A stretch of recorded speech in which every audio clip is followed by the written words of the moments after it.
तो आज हमारे सामने सिविल सेवा की तैयारी वाले कुछ नोट्स हैं जी। और विषय है भारत का भूगोल। जी। अब ये एक ऐसा टॉपिक है जो आप जानते हैं आंकड़ों और तथ्यों से भरा होता है। बिल्कुल, और अक्सर थोड़ा सूखा भी लग सकता है अभ्यर्थियों को। सही कहा।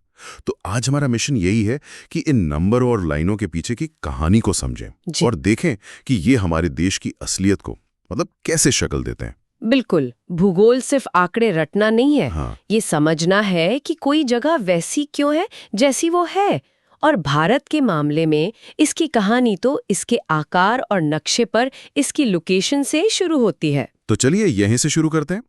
सबसे पहली बात जो इन नोट्स में दी गई है, भारत एशिया का हिस्सा है, एक दक्षिणी एशियाई देश जी। और ये पूरी तरह से उत्तरी और पूर्वी गोलार्ध में पड़ता है। और ये आकार कोई छोटा मोटा नहीं है।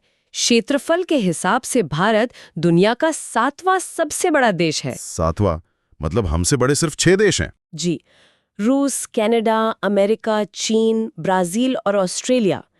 लेकिन कहानी में असली मोड़ तब आता है जब हम इस क्षेत्रफल पर रहने वाली आबादी को देखते हैं। हाँ, ये आंकड़ा तो मतलब चौंकाने वाला है। स्रोत बताते हैं कि दुनिया की लगभग 17.5% आबादी 17.5% भारत में रहती है। और जमीन कितनी है हमारे पास? दुनिया की कुल जमीन का सिर्फ 2.4%। ये तो सोचने वाली बात है। ये सिर्फ सोचने वाली बात नहीं है, यही तो भारत की कई हकीकतों की जड़ है। इसका मतलब सिर्फ भीड़-भाड़ नहीं है। नहीं। इसका असर हमारे संसाधनों पर पड़ता है। पानी, जमीन, जंगल, हर चीज पर एक भारी दबाव है। जब हम विकास की चुनौतियों की बात करते हैं तो कहीं ना कहीं ये एक आंकड़ा उसके केंद्र में होता है। और ये 2.4% जमीन है कितनी? कुल क्षेत्रफल का जो आंकड़ा है वो है 32,87,263 वर्ग किलोमीटर। ये नंबर तो हर एस्पिरेंट को याद रहता है। ये हमारा आधिकारिक दावा है। बिल्कुल। अगर हम इसे तोड़कर देखें तो तस्वीर और साफ होती है। कैसे? देखिए, पाकिस्तान के गैर कानूनी कब्जे में करीब 78,114 वर्ग किलोमीटर है। चीन के गैर कानूनी कब्जे में, जिसे हम अक्साई चिन कहते हैं, लगभग 37,555 वर्ग किलोमीटर है। और एक छोटा हिस्सा भी तो है। हाँ, करीब 5,180 वर्ग किलोमीटर जो पाकिस्तान ने चीन को दे दिया था। तो इन सब को मिलाकर ही वो 32 लाख वाला आंकड़ा बनता है। ये समझना वाकई जरूरी है। अच्छा, अब देश के अंदर की बात करते हैं, इसके राजनीतिक विभाजन की।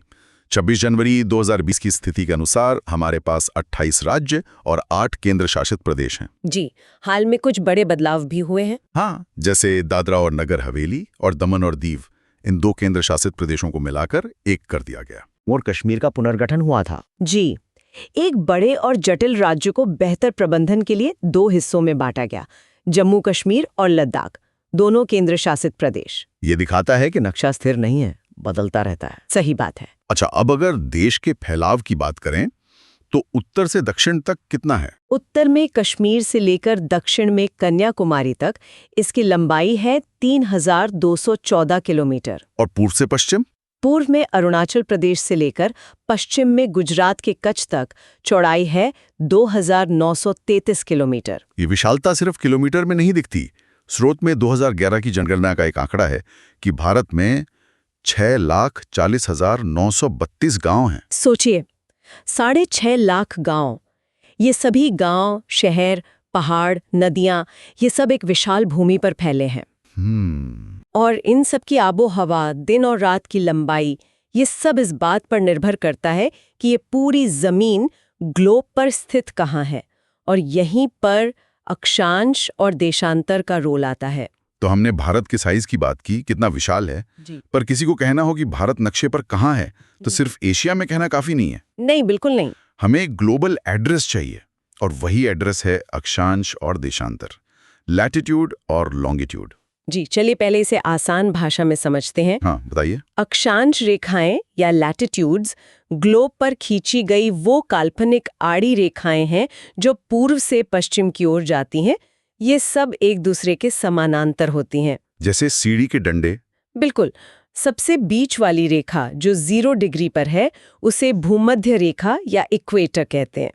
ये पृथ्वी को उत्तरी और दक्षिणी 2 बराबर हिस्सों में बांटती है। और चूंकि ये समानांतर हैं तो इनके बीच की दूरी हर जगह एक जैसी रहती होगी, करीब 111 किलोमीटर, जैसा नोट्स में लिखा है। बिल्कुल सही। ये दूरी हमेशा स्थिर रहती है। ठीक है, और देशांतर? अब बात करते हैं देशांतर रेखाओं या लॉन्गिट्यूड्स की। ये ग्लोब पर खींची गई खड़ी रेखाएं हैं जो उत्तरी ध्रुव से शुरू होकर दक्षिणी ध्रुव पर मिलती हैं। ये समानांतर नहीं होती। अच्छा, तो इसका मतलब इनके बीच की दूरी बदलती रहती है? हाँ, इनके बीच की दूरी भूमध्य रेखा पर सबसे ज्यादा करीब 111.33 किलोमीटर होती है और जैसे जैसे हम ध्रुवों की तरफ जाते हैं ये कम होकर शून्य हो जाती है। ये तो दिलचस्प है। और 0 डिग्री देशांतर को प्राइम मेरिडियन कहते हैं, जो लंदन के ग्रीनविच से गुजरती है और दुनिया का समय इसी से तय होता है। ठीक है, अब ये बेसिक कॉन्सेप्ट साफ है। तो इस ग्लोबल एड्रेस सिस्टम के हिसाब से भारत का पता क्या है? जैसा हमने शुरू में कहा, भारत पूरी तरह से उत्तरी गोलार्ध में है। जी। अगर हम सिर्फ मुख्य भूमि की बात करें तो हमारा अक्षांशीय विस्तार 8 डिग्री 4 मिनट उत्तरी अक्षांश से शुरू होकर 37 डिग्री 6 मिनट उत्तरी अक्षांश तक है। सिर्फ मुख्य भूमि?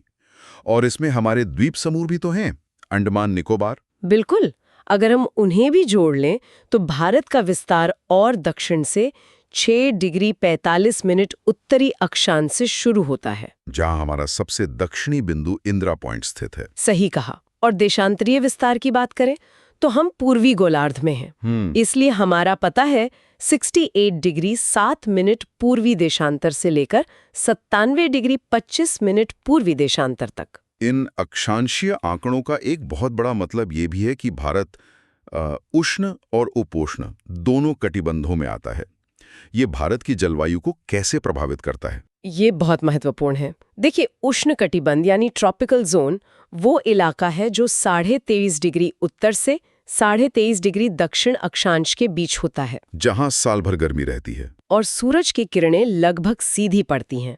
भारत का दक्षिणी हिस्सा इसी जोन में आता है और उत्तरी हिस्सा 23.5 डिग्री के उत्तर का हिस्सा उप उष्ण कटिबंध या सब ट्रॉपिकल जोन में पड़ता है, जहाँ मौसम में ज्यादा विविधता देखने को मिलती है, गर्मी सर्दी सब कुछ। और इसका सीधा असर हमारी फसलों, जंगलों और जैव विविधता मतलब बायोडाइवर्सिटी पर पड़ता है। निश्चित तौर पर।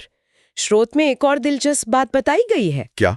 जैसे जैसे हम भूमध्य रेखा यानी 0 डिग्री से ध्रुवों 90 डिग्री की ओर जाते हैं, दिन और रात की लंबाई में अंतर बढ़ता जाता है। अच्छा। इसीलिए दक्षिण में कन्याकुमारी में दिन और रात की अवधि में ज्यादा फर्क महसूस नहीं होता, लेकिन उत्तर में लेह लद्दाख में गर्मियों में दिन बहुत लंबे और सर्दियों में बहुत छोटे होते हैं। ये एक बहुत ही प्रैक्टिकल बात है।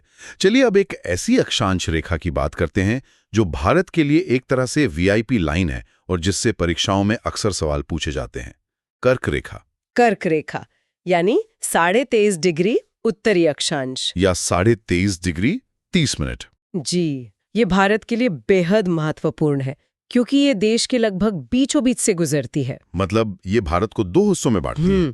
हाँ, मोटे तौर पर 2 बराबर जलवायु क्षेत्रों में, दक्षिणी उष्ण कटिबंधीय और उत्तरी उपोष्ण कटिबंधीय। और सबसे ज्यादा पूछा जाने वाला सवाल, ये रेखा भारत के किन किन राज्यों से होकर गुजरती है? स्रोत में इसकी पूरी लिस्ट है। हाँ, और ये लिस्ट याद रखना बहुत जरूरी है। कर्क रेखा भारत के कुल 8 राज्यों से गुजरती है। 8 राज्य? अगर हम पश्चिम से पूर्व की ओर चलें तो क्रम है गुजरात, फिर राजस्थान का थोड़ा सा दक्षिणी हिस्सा, फिर मध्य प्रदेश, छत्तीसगढ़, झारखंड, पश्चिम बंगाल, त्रिपुरा और आखिर में मिजोरम। स्कूल में हम सबको ये 8 नाम रटने में बड़ी मुश्किल होती थी। लोग इसके लिए कई तरह के शॉर्टकट बनाते हैं। हाँ, वो बहुत काम आते हैं। अब इस रेखा से एक खास तारीख भी जुड़ी है, 21 जून। 21 जून अंतर्राष्ट्रीय योग दिवस। पर इसका भूगोल से क्या संबंध है? 21 जून को सूर्य सीधे कर्क रेखा के ऊपर चमकता है। इसे कर्क संक्रांति या समर सॉल्स्टिस कहते हैं। अच्छा। इस दिन उत्तरी गोलार्ध में साल का सबसे लंबा दिन और सबसे छोटी रात होती है। और भारत में इसी समय गर्मी अपने चरम पर होती है। बिल्कुल। हमारे स्रोत में एक और छोटा लेकिन मजेदार फैक्ट दिया गया है माही नली के बारे में। हाँ, कि ये कर्क रेखा को 2 बार काटती है। ये तो किसी क्विज का बढ़िया सवाल बन सकता है। जरूर बन सकता है। माही नदी मध्य प्रदेश से निकलकर पहले उत्तर की ओर राजस्थान जाती है, जहां ये कर्क रेखा को पहली बार काटती है। और फिर ये दक्षिण की ओर मुड़कर गुजरात में आती है और कर्क रेखा को दूसरी बार काटकर खंभात की खाड़ी में मिल जाती है। ये एक अनोखा भौगोलिक तथ्य है। स्रोत में कुछ शहरों के नाम भी दिए हैं जो कर्क रेखा के बहुत पास हैं, जैसे गांधीनगर, जबलपुर, भोपाल। जी, ये तुलनात्मक अध्ययन के लिए बहुत अच्छा है। जैसे भोपाल जो है 23 डिग्री 25 मिनट उत्तर पर, वो कर्क रेखा मतलब 23 डिग्री 30 मिनट उत्तर के बहुत ही करीब है। तो आज की इस चर्चा में हमने भारत के भौगोलिक विस्तार को कई परतों में समझा। इसका विशाल क्षेत्रफल, दुनिया के नक्शे पर इसकी स्थिति, इसके अंदर के राजनीतिक विभाजन, और सबसे महत्वपूर्ण, इसका सटीक ग्लोबल एड्रेस यानी अक्षांशीय और देशांतरीय विस्तार। बिल्कुल। कर्क रेखा का महत्व और उससे जुड़े 8 राज्यों के नाम, ये सभी तथ्य परीक्षा के लिए जरूरी हैं। लेकिन जैसा हमने शुरू में कहा था, मकसद सिर्फ रटना नहीं है। सही बात है। ये संख्याएं और रेखाएं भारत की जलवायु, वनस्पति, कृषि और यहाँ तक कि हमारे जीवन को तय करने वाले मूल आधार हैं। भूगोल को इसी कनेक्शन के साथ समझना चाहिए। और जाते जाते सुनने वालों के लिए एक विचार। जैसा कि हमने चर्चा की, भारत का देशांतरीय विस्तार लगभग 30 डिग्री है। गुजरात में 68 डिग्री पूर्व से लेकर अरुणाचल प्रदेश में 97 डिग्री पूर्व तक। इस विशाल फैलाव का भारत के सबसे पूर्वी और सबसे पश्चिमी छोर के स्थानीय समय पर क्या असर पड़ता होगा, और देश भर में एक ही मानक समय रखने के क्या फायदे और क्या चुनौतियां हो सकती हैं, इस पर जरूर सोचिएगा।